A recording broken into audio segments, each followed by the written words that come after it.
Environmental लेक्चरचा आपण next part घेतो आहे. 6वं लेक्चर आहे. तत्पूर्वी जे आता व्हिडिओ बघत आहेत त्यांनी पटाक्यानं लाईक करायचं आहे पहिली गोष्ट. दुसरी गोष्ट म्हणजे ज्यांनी अजून या चॅनलवर नवीन आहेत त्यांनी चॅनल सबस्क्राईब करायचं आहे, जेणेकरून न्यू नोटिफिकेशन त्यांना मिळत जाईल. मित्रांनो, आता एन्व्हायरमेंटल इश्यूचा नेक्स्ट पार्ट आहे ग्लोबल वॉर्मिंग. ग्लोबल वॉर्मिंग म्हणजे काय? This is the phenomenon of rise of temperature in the earth by accumulation of greenhouse gases. Accumulation of greenhouse gases म्हणजे काय बघा. About 75% of solar energy reaching the अर्थ.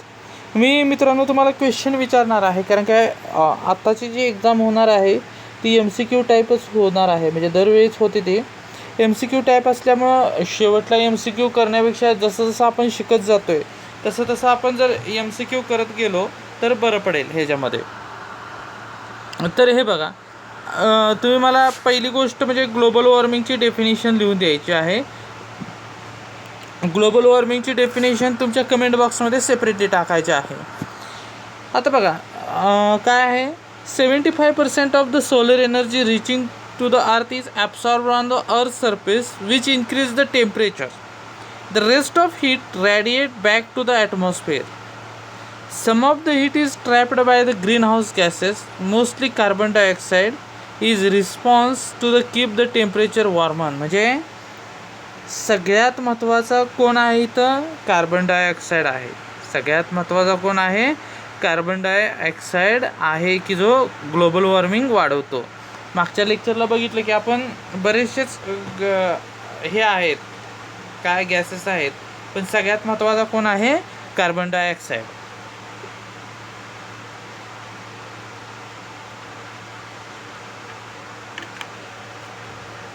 तुम्ही मला comment बॉक्समध्ये आता ह्या प्रश्नाचं उत्तर द्यायचं आहे की ग्लोबल वॉर्मिंग सगळ्यात जास्त वाढवणारा घटक कुठला आहे, गॅस कुठला आहे.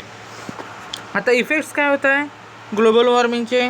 तर बघा, इफेक्ट्सला तुम्ही मला सेपरेटली कमेंट बॉक्समध्ये टाकायचे आहेत उत्तर. इफेक्ट्स काय आहेत बघा. टेम्परेचर इन्क्रीज होत आहे. ग्लेशियर मेल्ट्स म्हणजे काय? आपला जो बर्फाळ प्रदेशातला बर्फ आहे तो वितळतो आहे. आता तो वितळल्यामुळं काय होतं प्रॉब्लेम? तो वितळल्यामुळं समुद्र सपाटाची काय होते? पाण्याची लेवल वाढते. मग पाण्याची लेवल वाढल्यामुळं मँग्रोव्ज वन जे म्हणतो आपण, खारफुटी वन जे सुंदरबन वगैरे आहे पश्चिम बंगालचं, तिथं ते नष्ट होण्याच्या मार्गावर येतात. आता रायझिंग द ओशियन लेवल तिथेच आहे.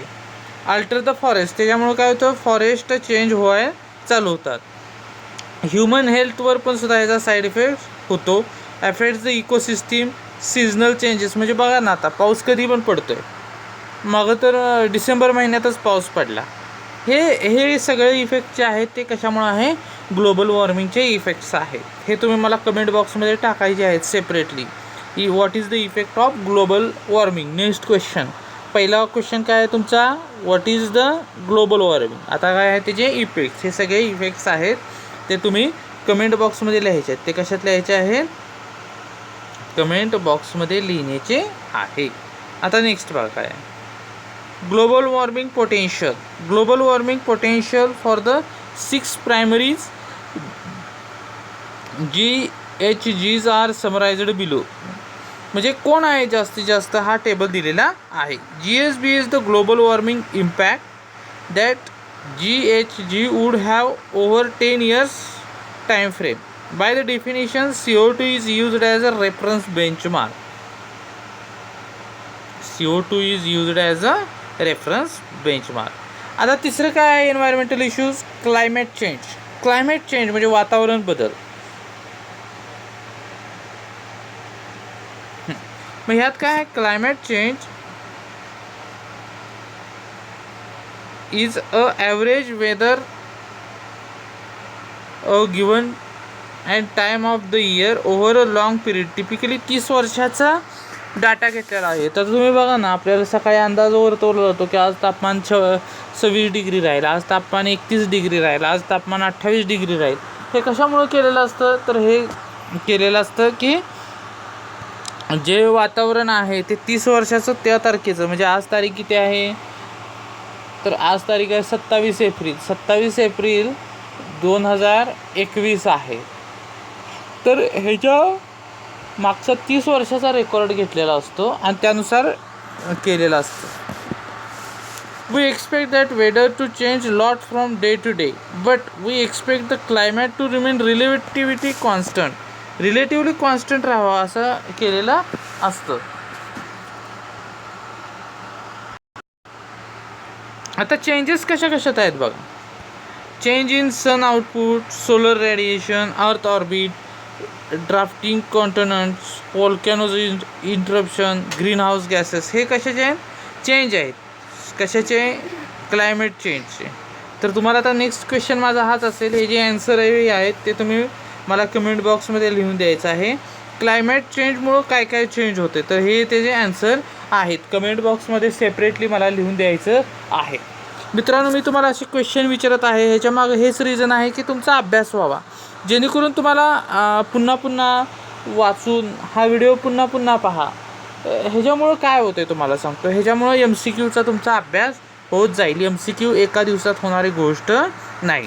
नेक्स्ट एन्व्हायरमेंटल इश्यूज काय आहे बघा. ॲसिड रेन, हे फार महत्त्वाचं आहे बघा.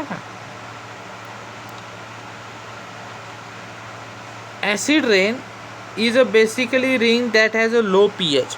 लो pH म्हणजे काय? ह्याचा pH लो असतो. लो pH म्हणजे किती? एक लक्षात ठेवा, 0 to 7 हे ॲसिड आहे, हे काय आहे? ॲसिडिक आहे. आणि 7 to 14 हे काय आहे? बेस आहे. एक लक्षात ठेवा.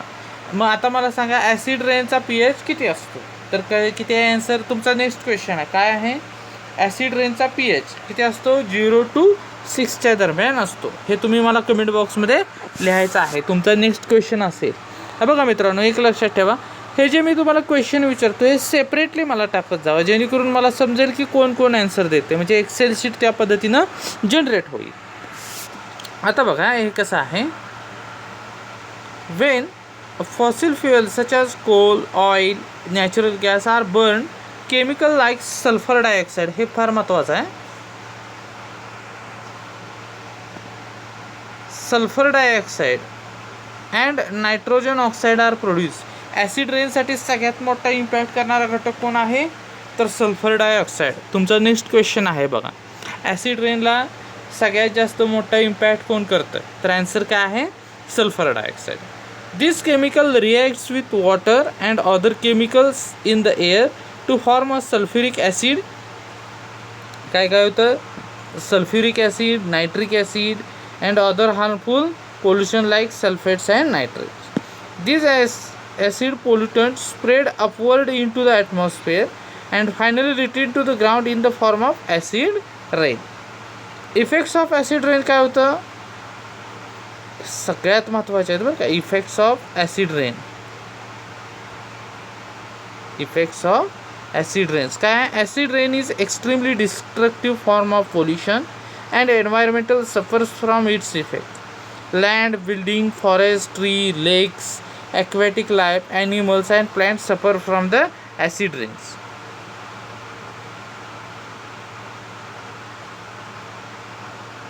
तर अशा पद्धतीनं हे ॲसिड रेनचे इफेक्ट्स होते. आणि त्याचबरोबर आपण हा पहिला चॅप्टरसुद्धा एंड केलेला आहे. आता मी तुम्हाला जे क्वेश्चन दिलेले आहेत त्यात ॲडिशनल क्वेश्चन काय आहेत बघा. What is the green house effects and it's impact, हा सेपरेट लिहायचा आहे मला. Global warming and it's impact, climate change and it's impact, acid rain and it's impact, सगळ्याचे इम्पॅक्ट्स मला तुम्ही सेपरेटली कमेंट बॉक्समध्ये द्यायचे आहेत.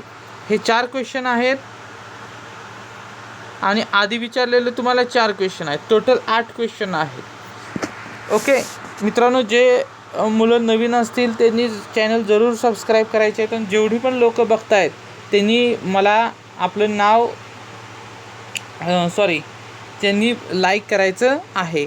आता ह्यानंतर जे आदर्श इन्स्टिट्यूट अँड पॉलिटेक्निक विटा, म्हणजे विटा डिप्लोमा कॉलेजचे सोडून जे स्टुडंट हे बघतायत त्यांनी आपल्या शहराचं नाव आणि आपल्या कॉलेजचं नाव टाकायचं आहे, म्हणजे मलाही कळेल की माझा व्हिडिओ कुठपर्यंत जात आहे. तर आता इथं थांबतो आहे आपण. नेक्स्ट लेक्चरला आपण नेक्स्ट टॉपिक स्टार्ट करू. Thank you so much.